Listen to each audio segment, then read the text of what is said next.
बेंगलुरु में G20 finance track की बैठक के तीसरे दिन आज भी G20 से जुड़े मेहमानों को देश के टेक्नोलॉजी और स्टार्टअप इकोसिस्टम से रूबरू होने का मौका मिलेगा। आज G20 delegation Indian institute of science के दौरे पर होगा, जहां पर भारत के चुनिंदा स्टार्टअप्स अपनी क्षमताओं का प्रदर्शन करेंगे। कल अंतर्राष्ट्रीय बैंकिंग, कराधान प्रणाली, वैश्विक स्वास्थ्य और वित्तीय समावेशन जैसे विषयों पर विस्तार पर चर्चा हुई, तो महंगाई, ईंधन की बढ़ती कीमतों पर भी समाधान खोजने पर मंथन हुआ। बेंगलुरु में G20 की पहली फाइनेंस ट्रैक की बैठक के दूसरे दिन अंतर्राष्ट्रीय बैंकिंग और कराधान प्रणाली पर प्रमुखता से चर्चा हुई। अंतर्राष्ट्रीय कराधान, वैश्विक स्वास्थ्य और वित्तीय समावेशन के मुख्य सत्र के अलावा अधिकारियों ने बहुपक्षीय विकास बैंकों में सुधार और हरित प्रौद्योगिकी के वित्त पोषण की आवश्यकता पर भी चर्चा की। बैठक में कुल लगभग 184 प्रतिनिधियों ने भाग लिया। इसमें G20 के साथ साथ 13 आमंत्रित सदस्य और 17 अंतर्राष्ट्रीय संगठनों के प्रतिनिधि भी शामिल रहे। इंटरनेशनल टैक्सेशन पे बात हुई, मुख्य तौर पे जहां पर एक देश की कंपनी आईटी सेक्टर के दौर पर वो दूसरे देश में क्रॉस बॉर्डर जो है वहां पर वो सर्विसेज उपलब्ध कराती है, तो उसके प्रॉफिट के ऊपर टैक्सेशन, उसके लाभ के ऊपर टैक्सेशन किस तरह से लगे और किस तरह से बांटा जाए।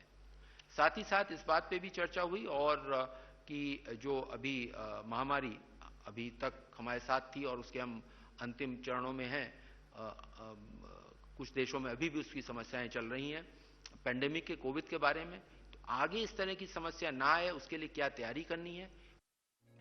बैठक में विश्व को प्रभावित करने वाले महंगाई, ईंधन की बढ़ती कीमतों जैसे प्रमुख मुद्दों पर चर्चा हुई।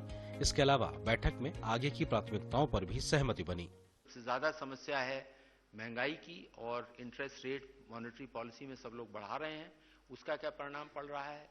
जो खाद्य पदार्थ हैं और साथ ही साथ ईंधन के दाम बहुत बढ़े हुए हैं, इसका क्या परिणाम है आर्थिक व्यवस्थाओं पर, लोगों पर, इसके बारे में चर्चा करना।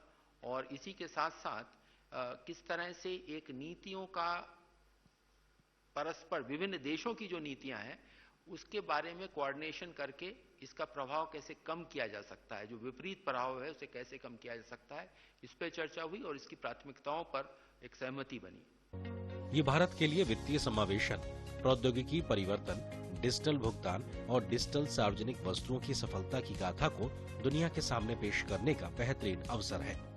Digital public infrastructure in terms of identity, in terms of a fast retail payment system, a very efficient retail system, and the data architecture, which has worked well for us.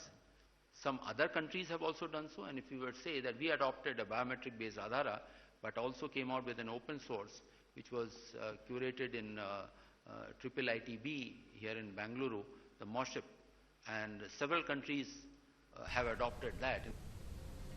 विशेषज्ञों का मानना है कि भारत वैश्विक खाद्य और ऊर्जा संकट, जलवायु, वित्त और क्रिप्टो विनिमय के लिए कुछ समाधान पेश कर सकता है।